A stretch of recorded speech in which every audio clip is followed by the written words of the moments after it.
The blood on Lieutenant Mara Kincaid's sleeves had already dried twice in the last hour.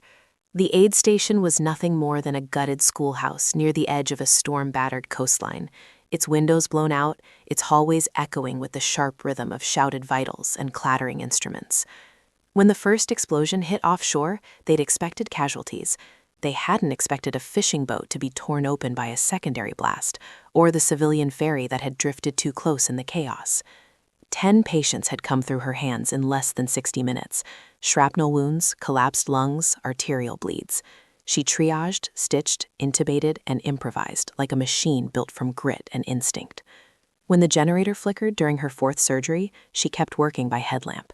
When a teenage deckhand flatlined, she pounded his chest until her shoulders screamed and dragged him back by sheer defiance. By the time the 10th patient was stabilized for evac, her hands trembled not from fear, but from the weight of adrenaline leaving her system. The room finally quieted.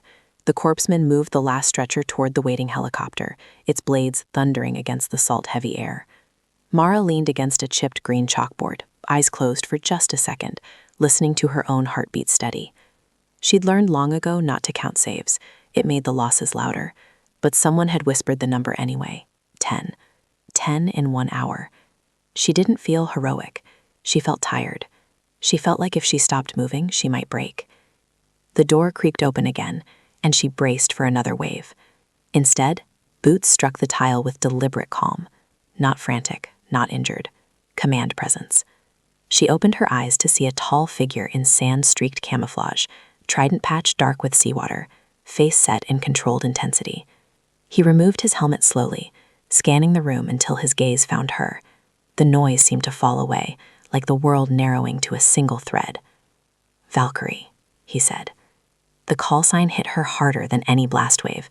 She hadn't heard it spoken in 3 years, not since the op that had gone wrong in the mountains half a world away, not since she'd disobeyed a direct extraction order to run back into a burning compound and drag 2 operators out herself, not since she'd testified at the inquiry, her voice steady while others questioned her judgment.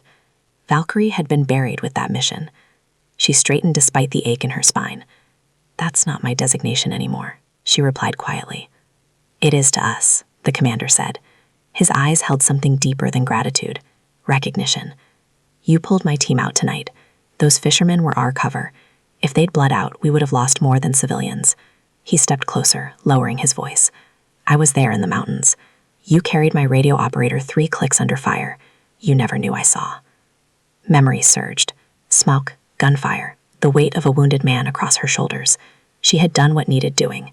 Nothing more, nothing less. "I just did my job," she said. He shook his head once. "You do more than that. And we're going back out in 20. There's a secondary target inland. We need a combat medic who doesn't freeze when everything falls apart." He paused. "We need Valkyrie." Outside, the helicopter roared again, lifting her 10 saved lives toward safety. Mara felt the exhaustion settle into something steadier, purpose. She pushed off the chalkboard, peeling off her blood-stained gloves. "Give me 5 minutes to restock, then I'm coming with you."